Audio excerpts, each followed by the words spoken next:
and we'll skip a few paragraphs now. In the next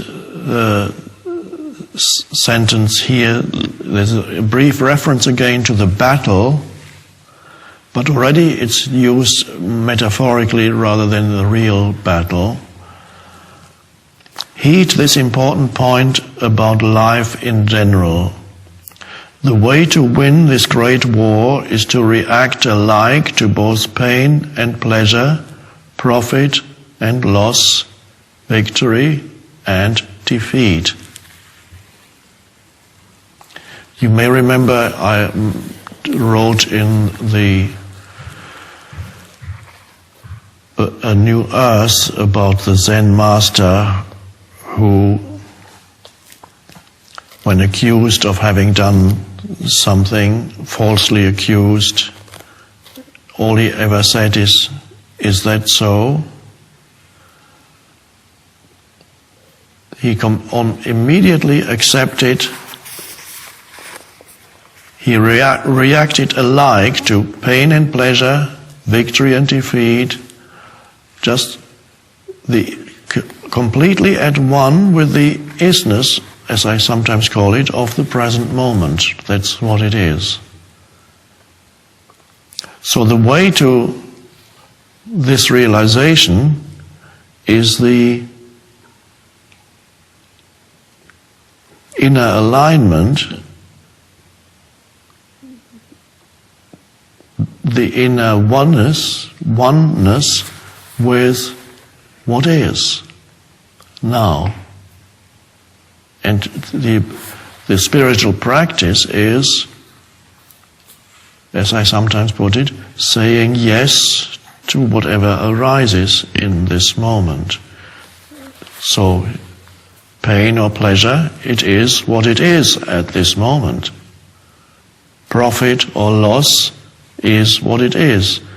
Victory or defeat is what it is. But it also implies, it's not that you become devastated when there is a defeat, you lose your job, but also means when there is a victory or gain, you don't become ecstatic. You say, oh, that's nice. Well, okay. You don't go, well, yeah, I got it, yeah. Because you're creating a high, and before you know it, the thing that created that high is taken away from you, or dissolves, or loses its ability to make you feel that, and then you, oh no. So the continuous dependency on external factors. So the good and the bad is accepted as it is. But you can only do that when you are rooted in the stillness of being and know that as the source of all satisfaction. Then the defeat does not remove that, and the victory doesn't really add anything to that. It's just what happens in the world of form. Things come and go. Things are given and taken away.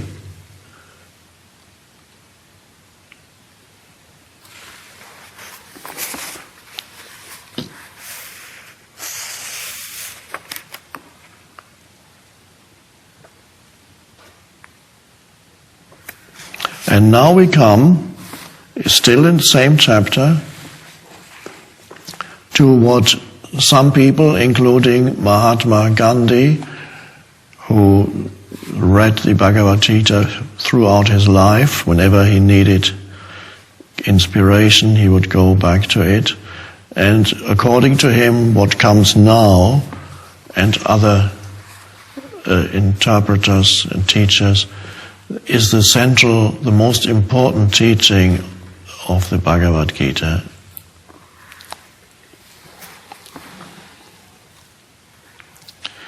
So Krishna continues to speak.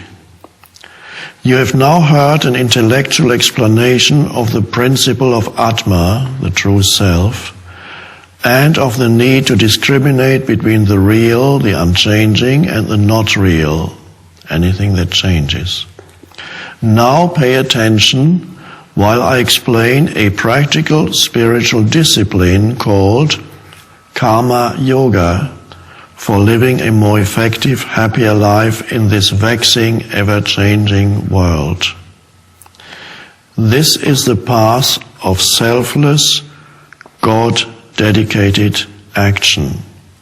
By making this your path, you can live a spiritual life and yet stay fully active in the world. You can remain a man of action, achieving your very best, and yet not be bound or caught by the worldly. So the term is Karma Yoga, of this spiritual practice. Yoga, don't think of yoga as the physical yoga, that's only a small aspect of the larger yoga. Yoga means union, so it's union with God. Karma Yoga, karma, the literal meaning of the word karma is action. So when we usually talk about karma, we talk about action and reaction, reaction. But the meaning of karma is action. So Karma Yoga means union with God, the universal spirit, consciousness, through action. This was a revolutionary teaching, and for many people it still is. Traditionally, in India, many other places too, the only way people thought you could achieve spiritual awakening was to withdraw from the world and become a hermit, become a monk, to renounce, to become a renunciate, renounce all worldly goods, renounce involvement in the things of this world. That was traditionally what was regarded as the only way to spiritual awakening. And here, in the Bhagavad Gita, Krishna teaches that yes, renunciation is one of the possible paths to spiritual awakening, but it is not the one for most humans. And he teaches that there is another path that does not involve turning away from worldly involvement in worldly things.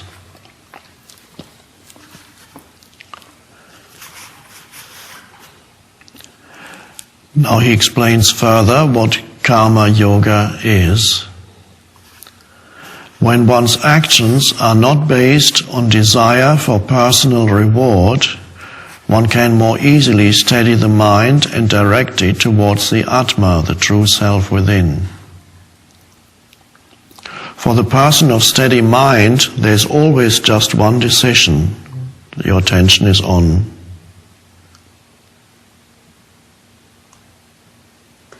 being, on consciousness. But for the quivering mind, pulled in 1,000 directions, the decisions that plague it are endless, and they exhaust one's mental strength.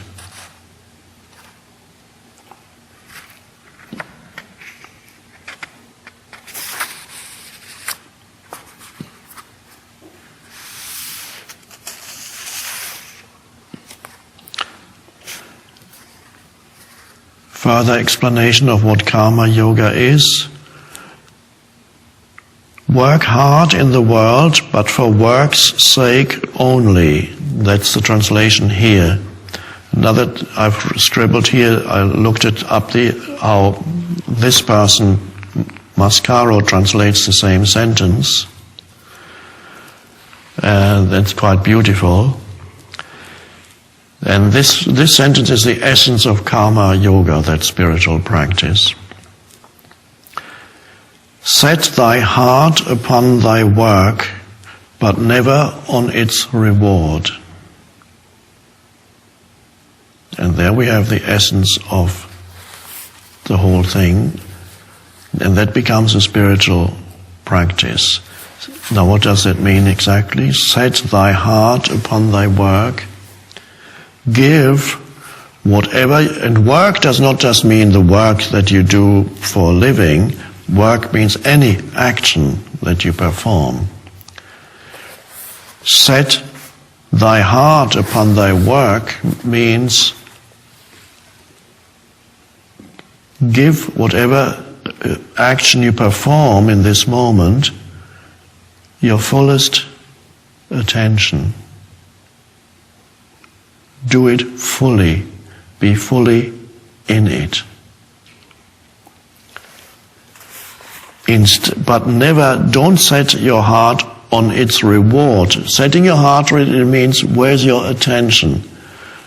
Most people who don't live like this, they don't practice karma yoga, when they perform an action, whether it's the work they do for a living or any action that they perform, from the most insignificant things to wiping a table clean or making a cup of tea or putting on your shoes.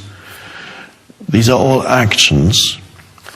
But for most people, they set their heart, to use the terminology used here, upon the reward of the action. Now the reward of the action comes, of course, is not now, it's a future thing. You're focusing on some desired outcome. So in other words, large part of your attention is not in what you're doing. A large part of your attention is on the future moment that you want to get to through this particular doing.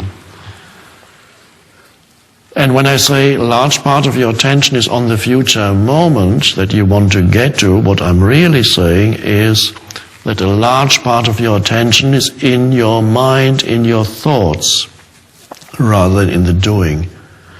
Because the future that you want to get to is no more than thought forms. There is no actual future anywhere, ever.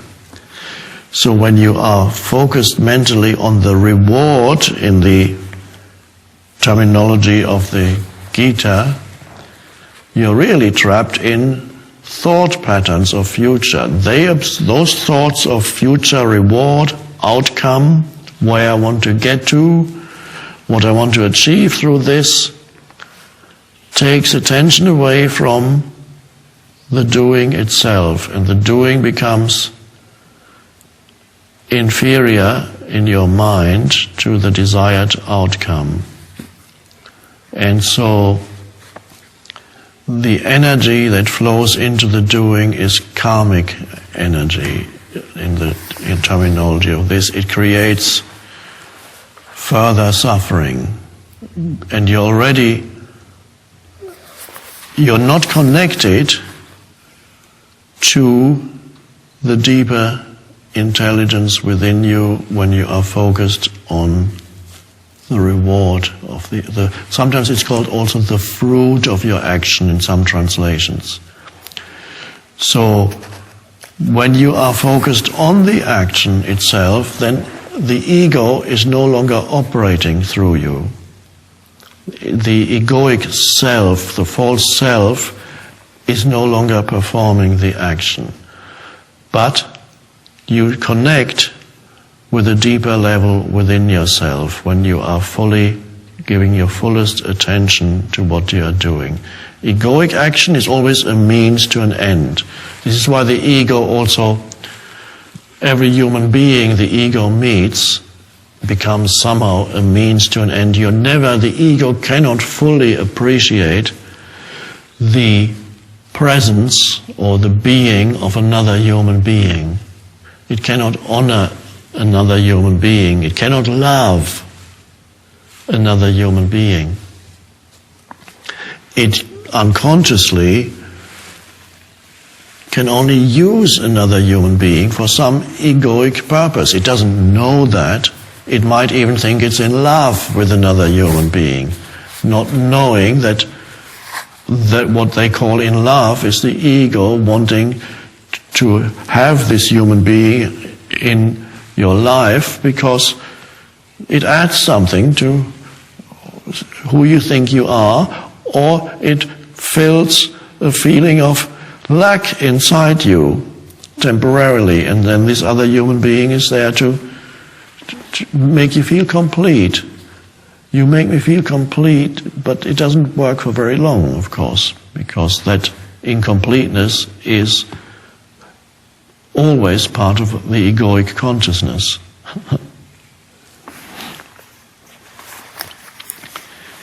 So this is a vital practice of not, as I sometimes put it, not making this moment, whatever you're doing in this moment, not making that into a means to an end. That's basically the same teaching as the Gita in slightly different words. As don't do anything as primarily. Yes, it may also be a means to an end, of course. If you put on your shoes or you put on your pants, of course you know that the end is you want to have the shoes on your feet, or you want to have the pants on your body. But while you're putting them on, you can give your fullest attention and appreciation to that movement also. So yes, on the periphery of your consciousness, there is an end that you want to achieve, but the focal point of your attention is on the doing. That's the reversal of normal consciousness or unconsciousness, where on the periphery you're aware of what you're doing in the present moment, but your main attention is where you want to get to with that action, the fruit of the action. And that keeps you trapped in the bondage and in ego and in identification with form, in future, in thought.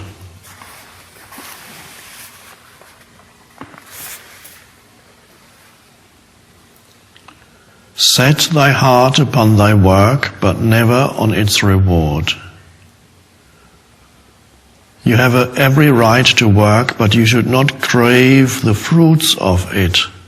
Although no one may deny you the outcomes of your efforts, you can, through determination, refuse to be attached to or affected by the results, whether favorable or unfavorable.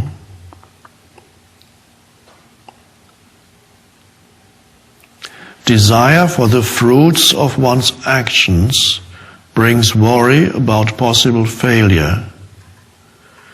This is the quivering mind I mentioned.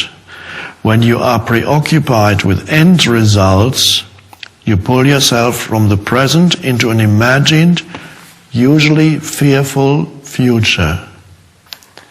Then your anxiety robs your energy, and making matters worse, you may lapse into inaction and laziness. So you either get stressed, in continuous stress, or you can't stand it anymore, and then you can't do anything anymore. And now, very important.